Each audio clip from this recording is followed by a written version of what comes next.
Imagine you've spent, your entire life just trying to manage scarcity. I mean, you budget your time, you budget your money, you carefully allocate your emotional energy so you just don't burn out. Right. It's just the water we swim in. Exactly. We're Yeah. always trying to figure out how to stretch limited resources. Mhm. But think about the tools we use to understand this. Think about utility. Utility is, it's kind of like an X-ray machine. Oh, that's a really good way to put it. Yeah, it's brilliant at showing us the rigid functional structures of our lives, right? Yeah. The bones of how we survive, how we pay rent, how we get to work. But an X-ray entirely misses the flesh, the blood, the heat of the living organism. Yeah, and Georges Bataille, who is this profoundly unorthodox French thinker, he looked at this X-ray back in 1949 and realized, well, we basically had the entire diagnosis backward. Completely back. He says we aren't starving. The fundamental problem of humanity isn't that we have too little. It's actually that we are drowning in excess. Which means, if we don't figure out how to intentionally, beautifully waste that excess, it will inevitably find a way to violently destroy us. That's the core of it, yeah. Bataille's book, The Accursed Share, an essay on general economy, it's just a complete inversion of how we are taught to see the physical universe. Totally. It's deeply counterintuitive, but once you put these specific glasses on, you really cannot look at history, biology, or, even your own daily routine the same way again. He's a fascinating guy to even attempt this, too. Trained as an archivist, ran with the surrealists, wrote really heavily about mysticism and the darker sides of human desire. Oh, yeah. He was very much an outsider to traditional economics. Right. And here he takes all of that and applies it to the hard, cold world of economics. So today on our deep dive, we are unpacking his concepts of the general economy and the accursed share. We're looking at everything from the thermodynamic limits of the biosphere to Aztec human sacrifice to the Native American potlatch to, the actual economic machinery behind modern warfare. It's a massive scope. It really is. So let's dismantle the foundation first. Why do we need to abandon our conventional, utility-driven mindset? Well, we have to recognize a massive blind spot in our daily calculations. Bataille argues that traditional economics is what he calls a restrictive economy. Restrictive economy. Right. It basically assumes a closed, isolated system. It obsesses over scarcity, utility, and, how to efficiently allocate limited resources to maximize production. Because that's what we're all taught economics is. Exactly. A restrictive economy asks a very narrow set of questions, like, how do I make this factory produce 10% more shoes? Or how do I balance this national budget? Or get more crop yield out of this specific acre of land? So there's the X-ray machine. It only sees the structural efficiency of the bones. Precisely. Bataille proposes something far more expansive, which he calls a general economy. Instead of looking at the factory or the household, he zooms way, way out to look at the total movement of energy across the entire biosphere of the planet. Oh, wow. So like planetary scale. Yes, and from this planetary perspective, the foundational problem of life is abundance. The Earth actually receives vastly more solar energy than it can ever productively absorb. The sun is really the ultimate model for the general economy. Let's linger on the sun for a second, because, we usually just think of it as a background condition for life. We definitely don't think of it as an economic actor. But he argues it is the ultimate economic actor. Think about it. The sun constantly radiates energy, it dispenses unimaginable material wealth, and it never asks for a return. It doesn't send a bill. Exactly. It doesn't expect an invoice to be paid. It is pure, unreciprocated expenditure. So living matter on Earth receives this solar energy and accumulates it. It uses that energy to build complex biological structures, but it can only accumulate so much. Because there's a physical spatial limit to how much life the Earth can hold, right? Yeah, the space available to life is stubbornly finite. The system receives more energy than it needs for basic survival and maintenance. Some of that excess goes into growth, like a tree gets taller or a population expands. But eventually, growth hits a wall. The forest canopy is completely full. The island has absolutely no more food. It physically can't get any bigger. Right, so when you have constant, unrelenting energy pouring in from the sun and no more room to physically grow, you get a structural crisis. Bataille calls it an ebullition. An ebullition, like a boiling over. Yes, an effervescence, a boiling over. If classical economics is about, how to build a bigger bucket to catch the water, general economy is about what happens when the bucket inevitably overflows and the sheer weight of the flood threatens to just wash away the foundation of the house itself. Which is a terrifying image. But human beings tend to falsely isolate economic actions, right? Like we try to ignore the overflow. We completely ignore it. There's a brilliant analogy he uses in the text that highlights this false isolation. Changing an automobile tire. Oh, yes, I love that one. When you fix a flat tire, you treat it as an isolated operation. You jack up the car, take off the lug nuts, you put the new tire on. You don't need to consider the whole universe or like the global oil market just to change that tire. It's a closed system with a specific utility. But Bataille's point is that you cannot study global economic activity the same way you study changing a tire. You can't just scale it up. No, you can't just scale up that narrow, restrictive thinking. If you want to understand the entire U.S. auto industry or, global supply chains, you have to look at the total movement of energy. Right. If you only look at the tire, you miss the systemic pressures building up across the network. You completely miss the laws of thermodynamics that govern the whole thing. So bringing us back to you, the listener, for a second. We're taught from birth to be productive. Every app on our phone, every self-help book you see at the airport, it's all about optimizing our time, being useful, maximizing our daily output. Utility feels like the absolute truth of existence. It feels true locally, sure, but globally, utility is a localized illusion. Our relentless pursuit of utility is just a profound misunderstanding of the material reality we actually live in. That's a huge claim. It is. We live in a universe defined by glorious, wasteful expenditure, yet we act as if we are constantly on the verge of running out of everything. Okay, so if the Earth is constantly receiving this massive surplus of solar energy, and the biosphere can't just keep growing indefinitely because of physical space limits, where does all that extra energy actually go? Like, how does the pressure valve release? Well, this brings us to the biological reality of the accursed share. The title of the book. Exactly. The accursed share is the central engine of Bataille's philosophy. It is defined as the inevitable surplus energy or wealth that any system produces. Whether it's a natural ecosystem or a really complex human society, the system must expend this surplus. It's not a choice. No, it is an unavoidable physical law. Once a system can no longer absorb excess energy into productive growth, that energy must be lost without profit. He writes that it will be spent, quote, willingly or not, gloriously or catastrophically. That line sends a chill down my spine. I mean, it implies that waste isn't a mistake we can just optimize out of existence. It's a mandate. It really is a mandate. If we don't choose how to waste our excess beautifully, the system will choose to waste us violently. Yeah, and he uses some very grounded biological examples to illustrate this. Look at a domestic calf. A calf uses the energy it consumes from milk and grass to grow its physical body, right? Sure. But once that calf reaches maturity, the physical growth starts. It's not going to grow to the size of a barn, but the energy intake continues. It keeps eating. So where does the excess energy go? Right, it doesn't just evaporate. Exactly. It turns into what he calls the turbulence of the bull, like the aggressive, non-productive burning of calories. Or, in the case of the cow, the massive production of milk, which is just a huge biological expenditure. And the other example he uses, which is even clearer environmentally, I think, is the duckweed on a pond. Right. Duckweed reproduces and grows really rapidly across the surface of the pond, absorbing massive amounts of solar energy. But very quickly, it hits the physical limit of the water's edge. The pond is completely choked. It cannot grow anymore. But the sun keeps shining. The pressure of life, the continuous influx of solar energy, forces a different kind of expenditure.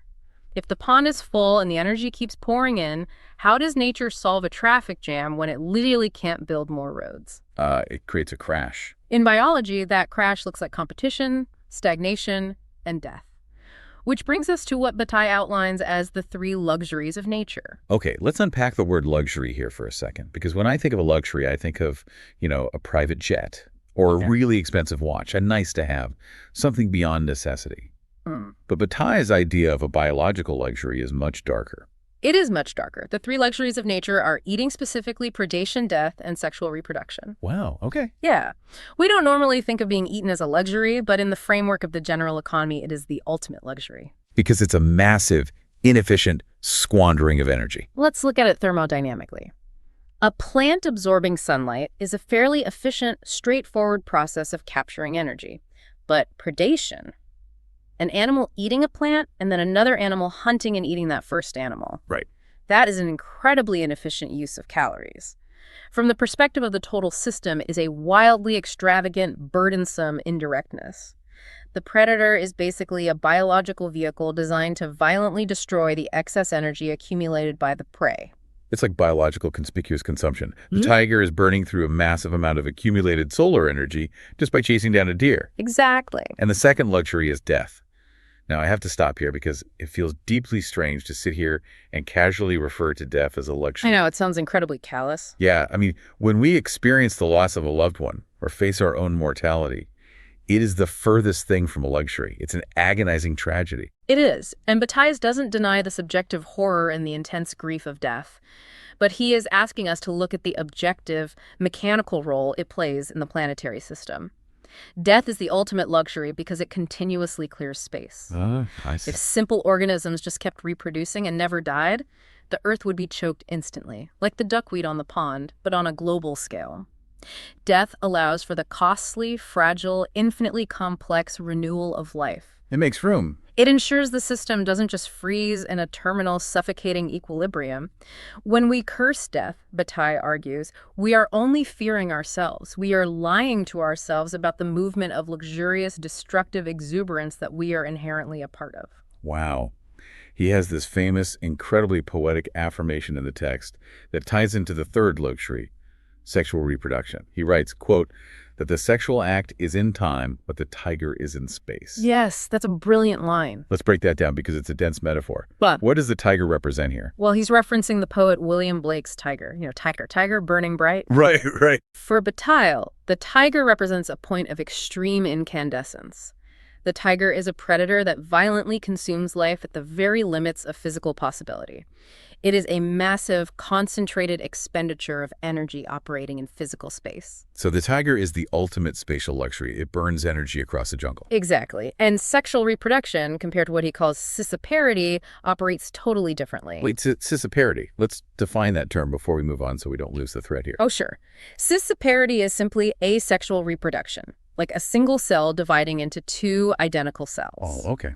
Simple division. Right. It's highly efficient, it's productive. Sexual reproduction, by contrast, is a sudden, frantic, enormously costly squandering of energy resources. Think of the energy expended in mating rituals, the vulnerability, the complex biological mechanisms required. It's highly inefficient. It is an intense, non-productive burning of energy, but instead of operating across a jungle, it operates in the dimension of time. It links generations, driving the relentless forward cycle of birth, genetic mutation, and decay. So both the tiger and the sexual act are intense nodes where life fiercely spends its accumulated wealth. Okay, so if the duckweed and the tiger have these biological mechanisms for burning off this excess, Yeah. how do human societies handle it? Yeah. Because we aren't just single-celled organisms dividing in a petri dish. We build institutions. We build cultures. We do. We build highly complex societal structures specifically to manage this exact pressure. And to really grasp this, Bataille takes us to a civilization that built its entire cosmological worldview around the conscious, deliberate destruction of surplus. The Aztecs. The Aztecs. The Aztec civilization represents really the absolute moral inverse of modern society. Mm. Today, we value people by what they build, what they earn, what they save. We are a society obsessed with production. But the Aztecs were obsessed with consuming and sacrificing. Yeah, for them, consumption loomed just as large, if not larger, than production does for us.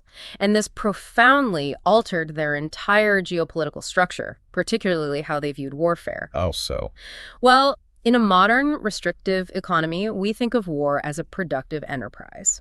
A nation fights to acquire territory, to gain control of oil reserves, or secure trade routes. It's an investment of violence for a material return. Right. But the Aztecs didn't fight to expand their borders in the same way. For them, war was a mechanism for consumption. Exactly. The historical texts show a society that fought specifically to capture victims for human sacrifice. War was not about conquering land to farm on. It was the means to acquire the biological, wealth-meaning human captives that they were then morally obligated to destroy upon the altar. To understand why a society would function this way, you really have to look at their cosmology. The origin of the universe, for them, was literally an act of economic destruction. It was. There's a myth from the text about the creation of the sun that just encapsulates Bataille's point perfectly. Before there was a sun, the gods gathered in the dark at Teotihuacan. They needed someone to bring light to the world. And a wealthy, beautiful, powerful god named Tequichistecatl volunteered. He offered all these precious, costly things as penance, like rich quetzal feathers, gold, red coral. But when the massive sacrificial fire was lit and it came time to actually jump in, he panicked. The heat was just too intense. He tried 4 times to throw himself in and backed away out of fear every time. Then there was this other god, Manawatson. He was humble, poor, and covered in these terrible scabs. They called him the Buboso. When the other gods turned to him, he bravely walked right up, shut his eyes, and threw himself directly into the roaring flames. He sizzled and burned, and he rose into the sky as the sun. Right, and only then did the wealthy god find the courage to follow him, jumping into the embers to become the moon. That myth is the key that unlocks the Aztec mindset for Bataille. The sun, the source of all life, all warmth, all energy, is literally born from self-immolation. It gives light specifically because it destroyed itself. Wow. So for the Aztecs, the gods sacrificed themselves to create the world. Therefore, humanity owes a continuous unpayable debt of blood and energy just to keep the universe running. The destruction of life isn't murder to them. It's the required fuel to prevent the sun from dying. So let's look at the philosophical mechanics of the sacrifice itself. Because this isn't just mindless, chaotic slaughter. There's a deeply structured, albeit terrifying, logic to it. What is Bataille's view on what actually happens to a person during a sacrifice? It revolves entirely around the concept of thinghood. Thinghood. Yes. In the real world, the profane world of utility, a worker, a slave, or even a captive soldier is reduced to a thing. They are a tool for labor. Their value is purely in what they can produce. Right. Can they carry stones? Can they harvest corn? Exactly. If so, they are a thing. They're a cog in the productive machine. So they lose their intimate humanity because they're just a means to an end. Yes. And sacrifice, according to Bataille, is the violent destruction of that thinghood. By taking a useful person and utterly destroying them, you are withdrawing them from the profane world of utility. You are saying, this person will no longer carry stones, this person will no longer be a tool. You are returning them to the sacred, intimate, useless order of the universe. Because a dead body can't plow a field. It has been violently emancipated from the world of work. That's it exactly. And this explains the seemingly bizarre way the Aztecs treated their victims. Oh, right, the feasts. Yeah, the historical texts describe these captives being dressed in fine clothes, given elaborate feasts, and literally worshipped as living embodiments of the gods in the days leading up to the sacrifice. The violence of the priest wasn't an expression of hatred or contempt. Bataille argues it was a radical, agonizing recognition of the victim's sacred, intimate being, elevating them above the world of mere things. Okay, wait. I need to stop you there. I have to pump the brakes. We are talking about ripping, beating hearts out of thousands of conscious, terrified people on top of pyramids. It's horrific. Is Bataille just intellectualizing mass murder here? I mean, is this just a highly sophisticated philosophical excuse for atrocity? It is a totally valid critique, and it is a reaction shared by many prominent thinkers. Really? Like who? Critics like Roger Caillois and later Jean Baudrillard have taken Bataille to task for this exact issue. They argue that his framework risks deeply aestheticizing atrocity. By offering this functionalist, almost poetic explanation of mass violence, he glosses over the sheer human terror, the political coercion, the unspeakable suffering involved in a state-sponsored slaughter. Right, because it strips the victims of their actual lived experience and just turns them into a philosophical data point about energy expenditure. That is absolutely the danger of reading this text without a critical eye. Now, our goal here is to just unpack the source material, not defend it morally. But to understand Bataille's actual intent, we have to look at what he is trying to achieve. He is not endorsing Aztec violence. He is not nostalgic for it. He is using the Aztecs as an extreme, unfiltered mirror for our own modern society. Oh, I see. He wants us to see that the need to destroy surplus, the pressure of the accursed share, is actually a universal human drive. Precisely. The energy has to go somewhere. The Aztecs chose to do it ritually, consciously, and intimately upon the altar, literally looking their victims in the eye. We, in the modern, industrialized world, repress this drive entirely. We pretend the accursed share doesn't exist. Right. We tell ourselves we're purely rational and productive. And because we don't have an altar to burn our excess on, we end up doing it through mechanized industrial warfare. We send millions of young men into the meat grinder of the trenches in the world wars, expending unimaginable wealth and life without any sacred meaning at all. We still slaughter. Yes, but we do it with cold utility, telling ourselves it's for a political or economic goal. Man, that is a staggering pivot. It really forces you to ask, is conscious, Ritualized destruction. Better or worse than unconscious? Mechanized destruction. It's a bleak choice. It is. And it makes me desperate for an alternative. I mean, if the Aztecs managed their accursed share through the literal destruction of human life, how have other societies managed to burn their excess wealth without resorting to blood? There has to be another mechanism. There is, thankfully, and it brings us to one of the most fascinating anthropological concepts Bataille explores, the aggressive power of the gift. The gift. Yeah. To understand this, we look at the Native American tribes of the Pacific Northwest coast and the practice of the potlatch. Okay, the potlatch. A potlatch was essentially a massive, highly competitive festival, right? A wealthy chief would gather his rivals from neighboring tribes and proceed to give away or violently destroy immense amounts of his own wealth. Huge amounts. We're talking mountains of expensive blankets, elaborately beaten copper shields, the smashing of valuable canoes, and, historically, yes, sometimes the killing of slaves, though the primary focus was material wealth. Right. Think about this through the lens of the restrictive economy, the X-ray machine we talked about earlier. In an economy based on scarcity and utility, giving away your wealth makes absolutely no sense. Willingly destroying it is borderline insane. It completely defies logic. It is what anthropologists call the apparent absurdity of gifts. Because if I have 50 blankets, I should keep them for a harsh winter. Or, I don't know, I should trade them for dried fish. I should throw them into a roaring fire while staring down my neighbor. It defies every rule of survival. But in the general economy, giving is the primary mechanism for acquiring the ultimate prize. By giving away your wealth, you aren't acquiring more stuff. You are acquiring rank, prestige, and what Bataille terms sovereignty. Sovereignty. Let's dig into that word. Because in this context, it doesn't mean ruling a nation, does it? No, sovereignty here is the absolute freedom to waste. It is the psychological state of not being bound by the anxiety of the future. When a chief destroys his own wealth in front of a rival, he is proving that he is immune to the petty anxieties of survival. Oh, wow. He is demonstrating that he is above utility. He is a master of his wealth, not a slave to it.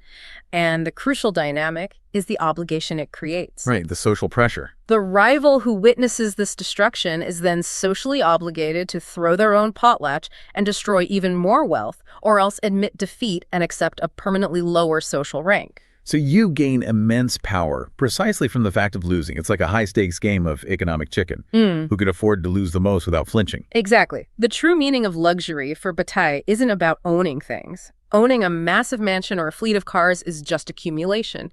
True luxury is the total defiance of necessity. It is the ability to bleed wealth into the dirt and just smile. This sounds ancient, but we see echoes of this behavior constantly in our modern lives. Think about when you go out to a nice dinner with a large group of friends. Oh, yeah. At the end of the meal, the bill arrives, and suddenly there's an aggressive fight over who gets to pay it. People are like, I've got it. No, put your card away. I'm paying. People will literally snatch the leather folder out of each other's hands. It looks like pure generosity, right? It's framed as an act of kindness. But it's actually a subtle, deeply ingrained power play. The person who successfully pays for the group is establishing dominance. They are showing the group that they can afford the financial loss. They are claiming a micro level of sovereignty over the table. They are the chief throwing the blankets in the fire. That is a perfect translation of the potlatch dynamic into everyday life.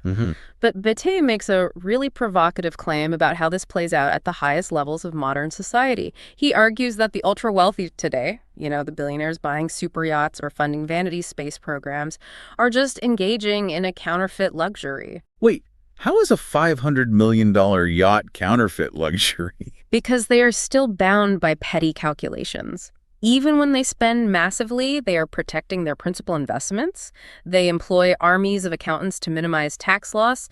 They expect a return on investment, even if it's just PR. Right. They aren't really losing anything. Exactly. They are completely incapable of the true, reckless expenditure of the quack-udal chief. They don't want to lose, they just want to own more comfortably. So if the billionaires aren't the modern sovereigns, who is? Who actually embodies this defiance today? Bataille argues that the real potlatch of our times falls to the poverty-stricken, that is, to the individual who lies down and scoffs. The vagrant, like the person sleeping on the park bench. The person who totally refuses to work, the person who accepts absolute destitution without shame. In a society that demands production, where your entire worth is tied to your economic output, simply lying down and refusing to participate is the only true defiance of utility left. The vagrant expends their own life in non-productive idleness.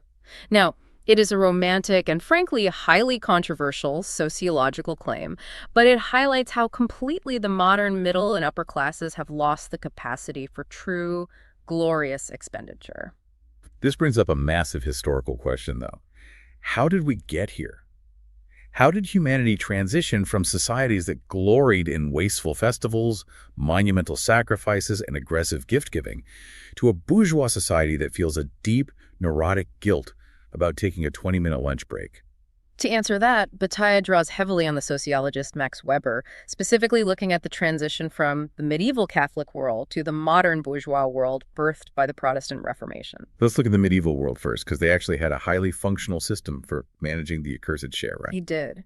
The medieval economy was relatively stable, mathematically speaking, because the church acted as a massive sinkhole for surplus wealth. It absorbed the excess energy of society and channeled it into non-productive, glorious consumption. We are talking about the construction of towering Gothic cathedrals that took centuries to build and served absolutely no practical economic purpose. Exactly. Cathedrals, the maintenance of tens of thousands of entirely idle monks and nuns whose only job was prayer, the endless calendar of grand religious festivals and feast days. It was constant. This was all wealth that was intentionally not reinvested into making more wealth. The surplus was given to God. It was burned off in the form of glory. But then comes the Reformation, and specifically the ideology of Calvinism. Calvinism fundamentally altered the psychological relationship humans have with wealth. It looked at all that medieval waste, the gold leaf in the churches, the idle monks, the lavish feast days, and rejected it completely as sinful vanity. Right. Calvinism demanded that all human energy be put toward useful, hard work. Work itself became a way to glorify God, but the catch was, you couldn't spend the money you earned on luxurious living because that was also a sin. So you work incredibly hard, you generate wealth, but you aren't allowed to throw a potlatch, and you aren't allowed to build a cathedral. What do you do with the wealth? You reinvest it. And this psychological shift effectively gives birth to the bourgeois capitalist world. Wealth lost its immediate value as something to be consumed or displayed. Instead, it became capital. Capital, right. You constantly reinvested your profits into more production, buying more machinery, building larger factories, utilizing compound interest. The goal wasn't to reach a point where you had enough to stop working. The goal was infinite productive expansion. Think about the difference between a medieval king and a modern corporate board. A king would take the kingdom's surplus and throw a massive month-long tournament and feast, burning the wealth for glory. Yes. But a modern corporation takes its surplus and executes a stock buyback, artificially inflating the value of the company to attract more investment, to build more factories, to generate more surpluses. There is no release valve.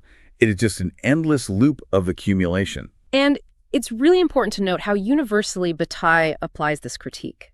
Writing during the dawn of the Cold War, you would expect an intellectual to take a side. But Bataille looks at both Washington and Moscow and says, well, you're both making the exact same fatal mistake.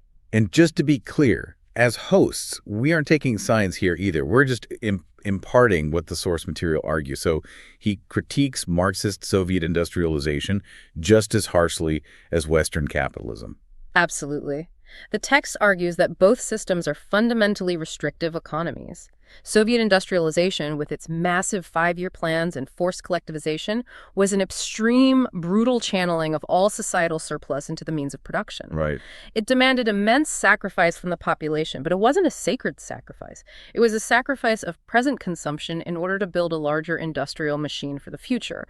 So whether it's the capitalist pursuit of infinite profit or the Soviet pursuit of infinite industrial capacity, both models view humanity strictly through the lens of production. They entirely ignore the human need for non-productive sacred expenditure. So if both of the dominant global systems eliminate the potlatch and outlaw the festival, what happens to the accursed share? Because the biological mandate to waste doesn't just evaporate because we changed our economic philosophy. It doesn't evaporate, it builds. If a boiler continues to generate steam and you weld the release valve shut because you think the escaping steam is wasteful, what happens? The boiler explodes catastrophically. It destroys the entire factory. This is Bataille's terrifying diagnosis of the 20th century. He lived through both world wars. He viewed those wars not just as tragic political miscalculations or the result of bad diplomacy. He viewed them as the inevitable catastrophic thermodynamic expenditure of an industrial surplus that had nowhere else to go. Wow. Let's break down the actual economic machinery of that. Yeah. How exactly does overproduction cause a war? When a highly industrialized society ruthlessly reinvests all its capital into more production, it eventually produces vastly more goods than its own population can afford to consume. Because they keep making things faster and faster. Right. The domestic market becomes entirely saturated. The factories are churning out steel, textiles, and machinery, but the workers don't have the wages to buy it all. This creates immense economic pressure. To avoid an economic collapse, a depression where factories close and millions starve, the nation has to find new markets. It has to export its surplus. That has to expand outward. It aggressively expands its geopolitical footprint to force open new markets and secure cheaper raw materials to feed the machine. But eventually, these expanding industrial empires crash into each other. Right. There's only so much globe to expand into. Exactly. The British Empire, the German Empire, the French Empire, they all ran out of room to expand peacefully. The friction of all this unspent surplus capital seeking an outlet ignited the world. That is profound. The world wars were the ultimate tragic potlatches of the industrial age. We squandered tens of millions of lives and unimaginable material wealth because we didn't know how to give our surplus away peacefully. We had to bomb whole continents to rubble just to burn off the excess energy we had generated. Which brings us to one of the most fascinating specific historical analyses in the book, Bataille's reading of the Marshall Plan. Yes, the Marshall Plan is the perfect case study for the general economy.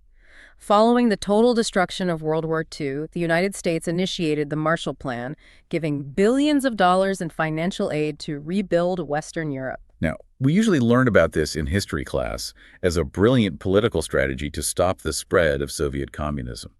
Or we frame it as a great noble act of American humanitarian goodwill. And it functioned politically, certainly, but Bataille argues it was primarily an absolute economic necessity.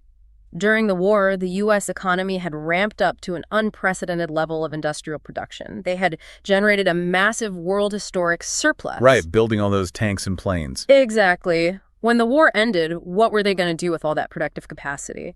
If they had tried to hoard the wealth or just forcefully reinvest it internally, the domestic market would have choked. The global economic pressure would have been disastrous, likely leading right back into a massive depression. So they had to give the money away. They had to give it away without demanding direct reciprocation. They had to lower the thermodynamic pressure of their own economy to avoid a collapse that would have sparked a third world war. It was a modern, technocratic potlatch. The U.S. gave away billions of dollars they knew wouldn't be directly paid back, and in doing so, they gained global rank, prestige, and geopolitical sovereignty over the Western world. Exactly. But Bataille notes the deep irony here. Even when we were executing a literal potlatch, the modern bourgeois mind couldn't admit what it was doing. Really? Yeah, we couldn't tolerate the idea of a pure, glorious gift. We had to dress it up in the language of strategic investment, utility, and mutual economic benefit. We saved ourselves by wasting our wealth, but we had to lie to ourselves about why we were doing it.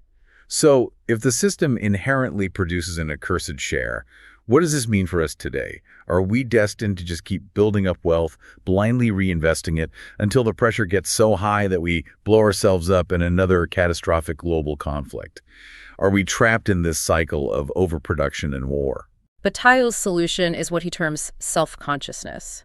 Now, it sounds like an abstract philosophical cop-out, but it's actually deeply practical and immensely difficult. Okay, self-consciousness. What does that mean in practice? We must become collectively aware of our own excess. We have to realize that the ultimate goal of humanity cannot be to produce more stuff forever. The infinite accumulation of capital is a suicide pact. We have to figure out how to joyfully, consciously spend our share of the sun's inexhaustible energy without destroying each other. We have to find our own modern festivals. Yeah. We have to invent non-destructive potlatches. That is the great challenge of our era. What does a conscious expenditure look like today? It could look like massive, unreciprocated funding for the arts and humanities. It could look like true international aid designed to elevate humanity without strings attached. It could be radically restructuring society to vastly increase leisure time, allowing people to simply exist without needing to be economically productive. That would be amazing. It requires a total paradigm shift away from utility, because the iron law remains. If we don't choose the luxury of conscious expenditure, the system will choose the luxury of catastrophic destruction for us. Wow. This has been an incredible, mind-bending journey. We've completely flipped the economy upside down. We started by assuming that scarcity was the driving force of life, and we've discovered that the universe is actually propelled by an unavoidable, overwhelming, terrifying excess of energy. We traced it from the biological imperative of the tiger hunting in the jungle and the duckweed choking the pond, to the Aztec pyramids soaked in sacred blood, to the Kwakiutl chiefs burning their blankets, all the way to the explosive mechanized tragedy of the world wars. We've seen that the defining problem of civilization isn't how we make things. It is how we choose to waste them. The transition from the restrictive economy to the general economy truly alters how you perceive every interaction in the world. I want to talk directly to you, the listener, as we close this out. We live in an era of unprecedented historical abundance. Think about the sheer volume of technology, the caloric density of the food, the immense resources available at our fingertips. It's everywhere. Yet, look around. Look at yourself. We are constantly anxious. We are perpetually stressed. We optimize our sleep schedules to be better workers. We perpetually feel like we don't have enough time or enough money or enough energy. We act like starving people at a banquet. But I want you to look at your own life through Bataille's eyes for a moment. Remember the X-ray machine we talked about at the very beginning of this deep dive? The one that only shows the bones? Right, the machine that only shows the bones of utility. Stop looking through the X-ray. Where's your personal accursed share? What is the surplus energy, the extra time, the deep emotion that you are desperately trying to bottle up, optimize, and force into being useful? Bataille's warning isn't just for global economies. It's for individual psychology, too. That's a great point. If you don't find a way to consciously, beautifully waste your surplus on making terrible art, on deep, unprofitable connections with friends, on a long walk with absolutely no destination, on something totally devoid of logic or utility, that energy will still spend itself. And in our highly optimized modern lives, that catastrophic expenditure usually takes the form of burnout, crushing anxiety, or a total physiological breakdown. The energy will boil over. It absolutely will. So, as you step back into a world that demands your constant utility today, ask yourself, how will you choose to spend your accursed share?